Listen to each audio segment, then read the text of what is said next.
என் அன்பு மாணவர்களுக்கு வணக்கம். இது உங்கள் சரவணகுமார் சார். இன்னைக்கு கிளாஸில் நம்ம என்ன பார்க்க போகிறோம்னா, இன்ஜினியரிங் மேக்ஸ் 2 வந்து பார்த்தீங்கன்னா 10 நாளில் நம்ம எப்படி ப்ரிப்பேர் பண்ணலான்னு சொல்லி நம்ம வீடியோஸ் போட்டுட்ருக்கோம். இன்றைக்கி நம்ம பார்க்க போகிறது பார்த்தீங்கன்னா டே 4க்கு உண்டான ஸ்டடி பிளான். ஆல்ரெடி வந்து பார்த்தீங்கன்னா 3 நாளைக்கு டே 1, டே 2, டே 3 வந்து நம்ம கம்ப்ளீட் பண்ணிட்டோம். இப்போ டே 4க்கு உண்டான ஸ்டடி பிளான் வந்து நம்ம பார்க்க போகிறோம். அதுக்கு முன்னாடி நம்ம சேனலை வந்து சப்ஸ்கிரைப் பண்ணாமல் இருந்தீங்கன்னா சப்ஸ்கிரைப் பண்ணி வச்சுக்கோங்க. சரி வாங்க, இன்றைக்கி நம்ம பார்க்கக்கூடிய டாபிக் வந்து என்னென்னா யூனிட் 1 அனாலிட்டிக்கல் ஜாமெட்ரியில் ரொம்ப ஒரு முக்கியமான வந்து சம்ஸ் வந்து பார்க்க போகிறோம். பேர் ஆஃப் ஸ்ட்ரெயிட் லைன்ஸ் பார்க்க போகிறோம். இந்த பேர் ஆஃப் ஸ்ட்ரெயிட் லைன்ஸ் வந்து பார்த்தீங்கன்னா இதனுடைய ஃபார்முலாஸ் நான் கொடுத்துருக்கேன். இது வந்து எப்படி ஈஸியாக ஞாபகம் வைக்கிறதுன்னு சொல்லி நான் ஆல்ரெடி வீடியோ போட்டிருக்கேன். அந்த வீடியோட லிங்க் வந்து நான் வந்து உங்களுக்கு டிஸ்கிரிப்ஷன் பாக்ஸ் லிங்க்கில் தரேன். நீங்கள் அதை வந்து கிளிக் பண்ணி பார்த்துங்க. இப்போ இதில் இந்த வீடியோ வந்து பார்த்தீங்கன்னா ஸ்கிப் பண்ணாமல் பாருங்கள். ஸ்கிப் பண்ணாமல் கடைசி வரைக்கும் பார்த்தீங்கன்னா கண்டிப்பாக வந்து உங்களுக்கு வந்து ஒரு ஐடியா கிடைக்கும். கண்டிப்பாக ஒரு யூஸ்ஃபுல்லாக இருக்கும். சரிங்களா?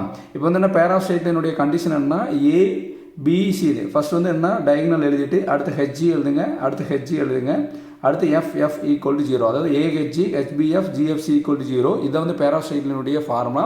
இது எப்படி ஈஸியாக வைக்கலாம்னு சொல்லி ஆல்ரெடி நான் வந்து முதல்ல சொல்லி கொடுத்துருக்கேன். அந்த வீடியோ நீங்கள் பார்த்தீங்கன்னா உங்களுக்கு வந்து ஈஸியாக புரியும். இப்போ இதில் வந்து என்னென்னா எக்ஸாமில் எப்படி கேட்பாங்கன்னு பார்த்துட்டிங்கன்னா 3 விதமாக வந்து நான் பிரிச்சிருக்கேன். டைப் 1, டைப் 2, டைப் 3ன்னு பிரிச்சிருக்கேன். ஆக்சுவலி என்னென்னா பேர் ஆஃப் ஸ்ட்ரெயிட் லைன் சொல்லி ஒரு கொஸ்டின்ஸ் வரும். ஓகே, ரெப்ரசன்ஸ் ஏ பேர் ஆஃப் ஸ்ட்ரெயிட் லைன்ட்டு. அப்போ பேர் ஆஃப் ஸ்ட்ரெயிட் லைன் கேட்டாங்கன்னா என்ன பண்ணணும்னா, இந்த ஃபார்முலாவில் நம்ம எக்ஸ்பேண்ட் பண்ண ஆன்சர் வந்து என்னென்னா நமக்கு 0 வரணும். 0 வந்ததுன்னா பேர் ஆஃப் ஸ்ட்ரெயிட் லைன். சரிங்களா?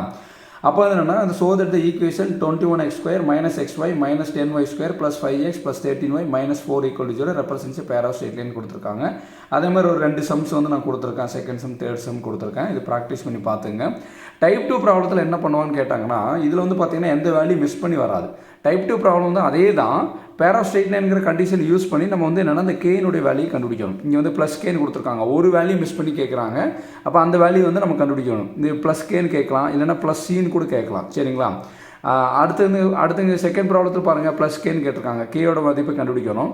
இது லாஸ்ட்டில் தான் வந்து பார்த்தீங்கன்னா கேயோட வேல்யூ மிஸ் ஆகுமான்னு சொல்ல முடியாது. எங்கே வேணால் வந்து பார்த்தீங்கன்னா ஒரு வேல்யூ மிஸ் ஆகும் அந்த ஈக்குவேஷன். இப்போ பாருங்களேன், இது வந்து பார்த்தீங்கன்னா ஹைலைட் பண்ணி காமிச்சிருக்கோம் பாருங்களேன். என்னென்னா ப்ளஸ் py² போட்டிருக்கோம் பார்த்தீங்களா? இது வந்து என்னென்னா உங்களுக்கு வந்து என்னென்னா நடுவில் மிஸ் ஆயிருக்கு. அவங்க இங்கே வந்து இந்த சம்மில் நம்ம என்ன கண்டுபிடிக்கணும்னா பீனுடைய வந்து மதிப்பு வந்து நம்ம வந்து கண்டுபிடிக்கணும். சரிங்களா? இப்போ டைப் 3 ப்ராப்ளத்தில் பார்த்தீங்கன்னா 2 வேல்யூ வந்து மிஸ் பண்ணி கொடுத்து கேட்டிருக்காங்க. ஒன்று ஏனோட மதிப்பை கண்டுபிடிச்சு சொல்லியிருக்காங்க, சீனுடைய மதிப்பை வந்து கண்டுபிடிச்சு சொல்லியிருக்காங்க. வந்து ஃபைண்ட் ஏ அண்டு சி இதனுடைய மதிப்பை வந்து கண்டுபிடிக்கணும். சரிங்களா?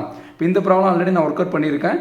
நீங்கள் வந்து பார்த்தீங்கன்னா டிஸ்கிரிப்ஷன் பாக்ஸில் வந்து லிங்க் கொடுக்குறேன். நீங்கள் வந்து அதை கிளிக் பண்ணி பார்த்துங்க. அந்த வீடியோ அது பார்த்தீங்கன்னா உங்களுக்கு வந்து இந்த சம்ஸ் வந்து கொஞ்சம் நல்லா புரியும். இப்போ வந்து பார்த்தீங்கன்னா சப்போஸ் இந்த -2xyக்கு பதிலாக இந்த +3xyன்னு கொடுக்கலாம். +3xyன்னு கொடுத்தீங்கன்னா இது வந்து இந்த மாதிரி சம்ஸ் வந்து நீங்கள் வந்து ஒர்க் அவுட் பண்ணி பாருங்கள். ஆக்சுவலி வந்து பேர் ஆஃப் ஸ்ட்ரெயிட் லைன் வந்து பார்த்தீங்கன்னா கண்டிப்பாக எக்ஸாம்ஸில் வந்து கேட்பாங்க. 3 டைப்பாக பிரிச்சிருக்கேன். டைப் 1ல் வந்து பார்த்தீங்கன்னா எந்த வேல்யூ மிஸ் ஆகாது. இந்த மாதிரி கேட்டாங்கன்னா இதனுடைய ஆன்சர் வந்து ஈக்குவல் டு 0 வரணும். டைப் 2ல் வந்து ஏதோ ஒரு வேல்யூ மிஸ் பண்ணி கொடுப்பாங்க. அதை வந்து நம்ம கண்டுபிடிக்கணும். டைப் 3ங்கிறது பார்த்தீங்கன்னா ரொம்ப கஷ்டமாக இருக்கும்னு நினச்சிங்கன்னா இந்த மாதிரி டைப் 3 ப்ராப்ளம்ஸ் வந்து கேட்பாங்க. சரிங்களா? அப்போ யூனிட் 1ல் நம்ம படிக்க வேண்டியது என்னென்னா அனாலிட்டிக்கல் ஜாமெட்ரியில் பேர் ஆஃப் ஸ்ட்ரெயிட் லைன் வந்து கண்டிப்பாக வந்து படிக்க வேணும். டே 4ல் படிக்கணும். சரிங்களா? அடுத்து வெக்டர் அல்ஜிப்ராவில் வந்து பார்ட்ஷிப் ப்ராப்ளம் கொடுத்துருக்கேன். Equilateral triangle, isosceles triangle, right angle triangle கொடுத்துருக்கேன்.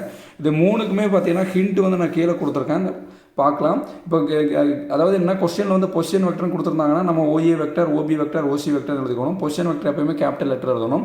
இப்போ ட்ரையாங்கிள் வரைஞ்சிங்க, ABCன்னு கொடுத்துங்க. ஃபஸ்ட்டு நம்ம எதை எடுக்கணும்னா AB கண்டுபிடிக்கணும். அந்த ஃபஸ்ட் ஸ்டெப்பில் பாருங்கள், AB கண்டுபிடிக்கணும். ABன்னு போட்டு ஈக்குவல் ரிவர்ஸ் எழுதுங்க, OB - OA. அப்போ இது வந்து சப்ராக்ட் OBலேருந்து OAவை சப்ராக்ட் பண்ணி கிடைக்கிற ஆன்சர் தான் AB. ஓகேங்களா? அதுக்கு வரக்கூடிய ஆன்சருக்கு மாலஸ் போடுங்க. மாலஸ் போடும்போது √(bracket² + bracket² + bracket²). ஓகேங்களா? இப்போ மாலஸ் AB கண்டுபிடிச்சிட்டோம். இப்போ AB முடிஞ்சதுக்கப்புறம் நம்ம என்ன கண்டுபிடிக்கணும்? BCன்னு என்ன? OC - OB. அதில் சப்ராக்ட் பண்ண வரக்கூடிய ஆன்சரை வச்சுட்டு மாடலஸ் ஆஃப் BC எடுங்க. அதே மாதிரி √(bracket² + bracket² + bracket²). அதே மாதிரி CA கண்டுபிடிங்க. CA கண்டுபிடிச்சிங்கன்னா என்ன வரும்? OA அதை ரிவர்ஸ் எழுதணும். OA - OC அதை மாடலஸ் ஆஃப் CA கண்டுபிடிங்க.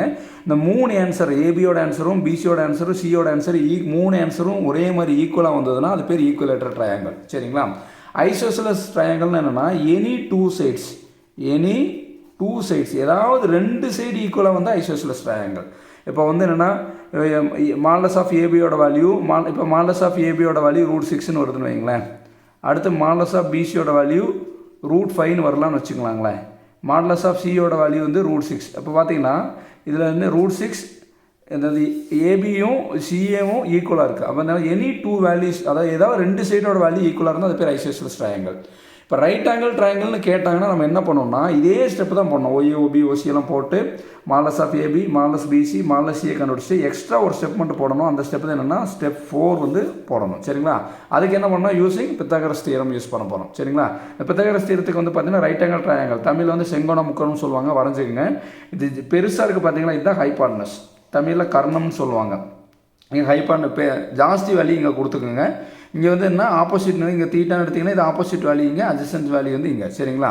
இப்போ இந்த மாதிரி கொடுத்துட்டு ஹைபாட்னஸ் வேல்யூ இது எப்பவுமே ஜாஸ்தி இருக்கும். ஹைபாட்னஸ் ஸ்கொயர் ஈக்குவல் டு ஜாஸ்தி வேல்யூ ஒரு சைடு வச்சுட்டு ஸ்கொயர் பண்ணுங்கள், ஈக்குவல் டு மீதி இருக்கக்கூடிய ரெண்டு வேல்யூ வந்து நீங்கள் ஆட் பண்ணிங்கன்னா உங்களுக்கு என்ன வரும்னா, ஆட் பண்ணி அதாவது ஸ்கொயர் பண்ணி ஆட் பண்ணி வரக்கூடிய வேல்யூ ஹைபாட்னஸ் வேல்யூ வந்து ஸ்கொயர் பண்ணி வரக்கூடிய வேல்யூ வந்து பார்த்தீங்கன்னா லெஃப்ட் ஹேண்ட் சைடு வேல்யூ இங்கே ரைட் ஹேண்ட் சைடு வேல்யூன்னு வச்சுக்கலாங்களேன்.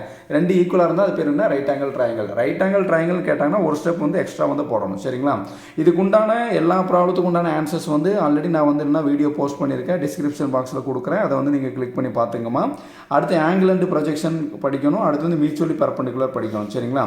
இப்போ ஆங்கிள் அண்ட் ப்ரொஜெக்ஷனுடைய ஃபார்முலா கொடுத்துருக்கேன் பாருங்கள். காஸ் தீட்டா, அதாவது ரெண்டு வெக்டர்னு கேட்டாங்கன்னா ஏ வெக்டர் அடுத்து பி வெக்டர்னு எழுதலாம். அதாவது கிவனில் வந்து வெக்டர்ஸ்னு கொடுத்ததாங்கன்னா நம்ம ஸ்மால் லெட்டர் எழுதுவோம். இங்கே ஏ வெக்டர் இங்கே பி வெக்டர் எழுதிக்கோங்க. இப்போ ஆங்கிளோட ஃபார்முலா என்னன்னா, ஆங்கிளுக்கு வந்து என்னென்னா வெக்டர் அல்ஜிப்ராவில் ரெண்டு ஃபார்முலா வரும். ஒன்று சைன் தீட்டா ஃபார்முலா வரும், இன்னொன்று காஸ் தீட்டா ஃபார்முலா வரும். இப்போ நம்ம படிக்கிறது வந்து காஸ் தீட்டா ஃபார்முலா தான் படிக்கிறோம், டாட் ப்ராடக்ட் யூஸ் பண்ணுறோம். அதனால் வந்து cos theta formula, cos theta equal to A vector dot B vector divide by modulus A, தனித்தனி எடுங்க, மாலஸ் ஏ மாலஸ் பி எடுங்க.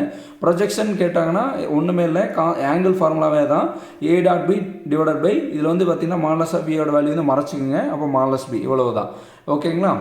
அடுத்து வந்து பார்த்தீங்கன்னா மியூச்சுவலி பெர்பெண்டிகுலர்னு கேட்பாங்க. மியூச்சுவலி பெர்பெண்டிகுலர்னாலும் ஒன்று தான், மியூச்சுவலி ஆர்த்தோகனல்னு சொன்னாலும் ஒன்று தான். பெர்பெண்டிகுலரோட இன்னொரு பேர் தான் ஆர்த்தோகனல்.